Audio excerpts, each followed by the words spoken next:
I got a bad feeling about fan service. Star Wars, nothing but Star Wars. Give me the Star Wars, don't let them end. Benvenidos, worldwide fans of our planet's hottest entertainment with an edge from a galaxy far, far away. Jaime En Fuego here, welcoming you once again to my namesake program, Enfuegotainment. That's right, just call me Fuego for short. And as always, I'm super pumped that you are here checking out this video and hearing my rapido reaction review. That's right, so it's not going to be bueno, malo, and feo like normal. I'm not going to get into extensive good, bad, and ugly because I'm hopeful that I can do a spoiler review this weekend, just like a group roundtable like I've done with previous films of this nature and of this just scope and just sizable magnitude. Here to talk about the end of the saga, y'all. That's right, I'm going to give my brief initial thoughts coming right back from the theater, seeing it in IMAX 3D of Episode 9, Star Wars, The Rise of Skywalker. And as you can probably tell from what I said at the very beginning, I'm not going to spoil anything here, obviously, but this is a film that most definitely plays up its audience for better or for worse. Everyone knows the return of Emperor Palpatine, who has been, a villain lurking in the shadows since, the second Star Wars film, the original trilogy, obviously, The Empire Strikes Back, rose to prominence significantly after that one scene when we see him in that film in the follow-up and third in the original trilogy, Return of the Jedi. So, we got some interesting insight into his character and just his puppet mastery in the prequels, and it really comes to fruition, obviously, in Revenge of the Sith. And I'm going to let y'all know that while this movie starts out pretty dope, I must admit, because it kind of gets right to the chase with the crawl and lets you know the motivation of just basically what Kylo Ren feels like about this apparent emergence once again of the Emperor. And gets right to it, and that stuff is pretty rad status. But then the film gets into this odd meandering territory with a storyline that kind of entails looking for Sith artifacts and just some kind of boring adventures. It is nice to see our new trio, reunited and actually hanging together and spending extensive time together because they have great chemistry. I love all three of their characters. I really grew to just adore Rey and Finn and Poe, and they are all great together, but they don't really have great things to do together. It's it's kind of boring, for a good chunk of the middle portion of the film. I am fascinated by just the ups and the downs of Kylo in this film and what happens with him. Some of it is what I expected, other bits are not what I expected, and that is one thing that I will admit that by the time we get to the third act, while it is unbearably hokey at times, especially when we're approaching like the big final battle, because there's going to be a big final battle, there always is in these movies, really, aside from Empire, honestly. We usually have these big epic battles at the end of pretty much, now that I think about it, like every Star Wars movie, really, And it all looks cool and everything. JJ is a talented director from the visualistic standpoint, and I will credit, despite the hokiness in the big epic battle at the end and so on, and let's do it! That's always been Star Wars, I guess, but it feels especially just kind of lame in this, in my opinion, and the message that is delivered. As with Phasma, Kerry Russell's character is horrendously underutilized in this, and I'll compare her to Phasma. Maybe not necessarily in affiliation, so to speak, she's described as a wild card and stuff, but the fact that she's on the press tour for this, I see no sense to that. And there are some cameos we were probably expecting, and there's actually a couple others that are pretty dope and some cool surprises, without spoiling stuff. So, that's, once again, rotating back to where the fan service comes into play. This is really, from a lot of the places that we go in this film, and certain beats that we kind of hit again from a different perspective, there's not an immense amount of originality in this, and but I mean, you do get all of those questions answered that we've had, and a lot of them, I imagine, if Rian Johnson's Last Jedi was more well received, and let's say in a strange alternate dimension, a twinnyverse, if I'm going to go into my Stephen King lore or whatever, if Rian Johnson, for whatever reason, directed the 9th and final installment in the saga, boy, would those questions have been answered drastically differently. I mean, we know the questions were going to be answered drastically differently if Colin Trevorrow's original script had been used, and Disney was all for it. And then, yeah, our princess died in real life. Carrie Fisher died, and the script was very Leia heavy.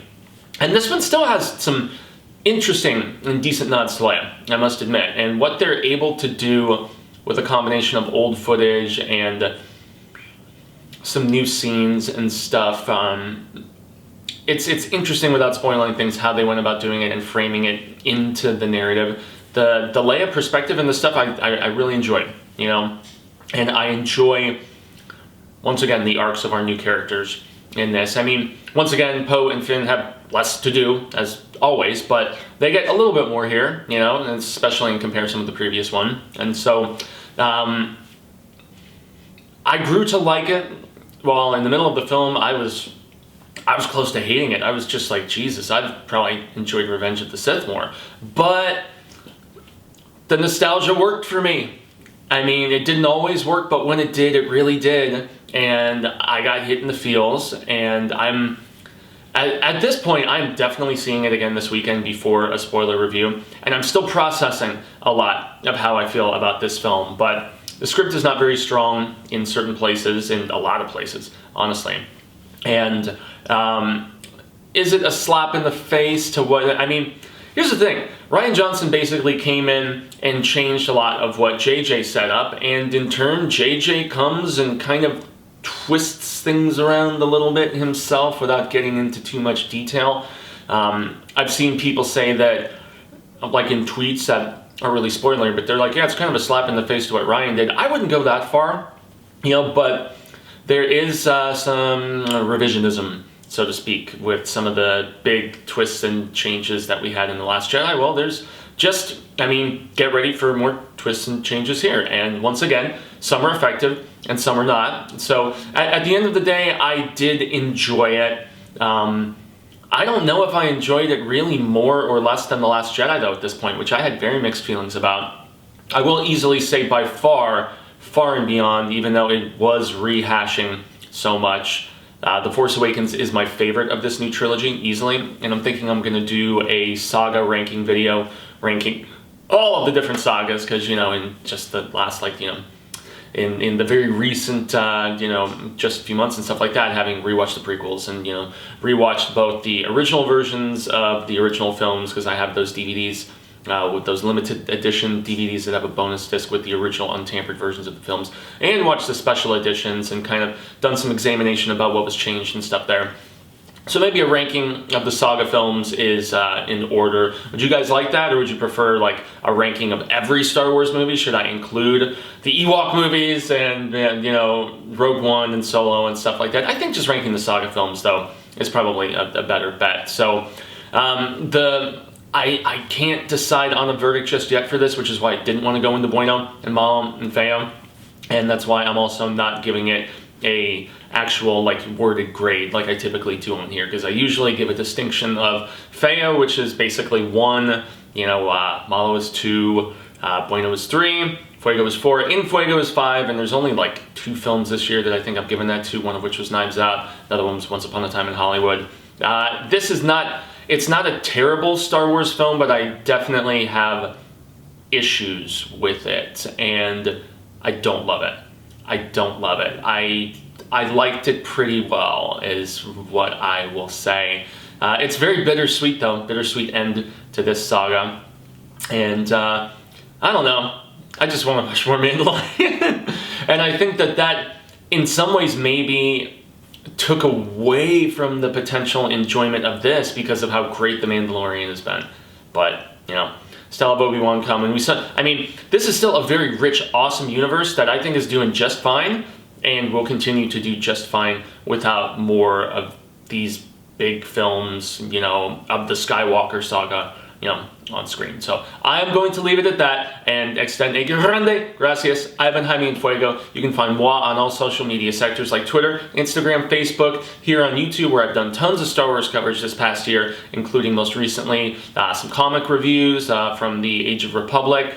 Both the heroes and the villains, trades of those, Lords of the Sith, which is a great novel set in between the prequels and the original trilogy. Most of it takes place on Ryloth and like the orbit around it. It's dope. It's Vader at his most sinister, but some great Palpatine stuff in that story too. I reviewed the prequels. I mean, I've done a lot of Star Wars coverage this past year, including Dooku Jedi Lost, Master and Apprentice by Claudia Gray. Lots of great fun there, but also reviews of Marvel movies, comedies like Good Boys, the aforementioned Knives Out, a great music movie I saw this year like Wild Rose. So lots to sink your teeth into, to, you know, just take a gander at and open those ears for. But if you are into spooktacular stuff, and you're here for whatever reason and don't know about The Horror Show, youtube.com/The Horror Show channel. That's where we do at least one episode a day. Sometimes we get really bold with it and do two, only in special circumstances. But yeah, you at least have one fresh new episode every single day, and it's either a trailer reaction or a film review or an unboxing or a let's play or,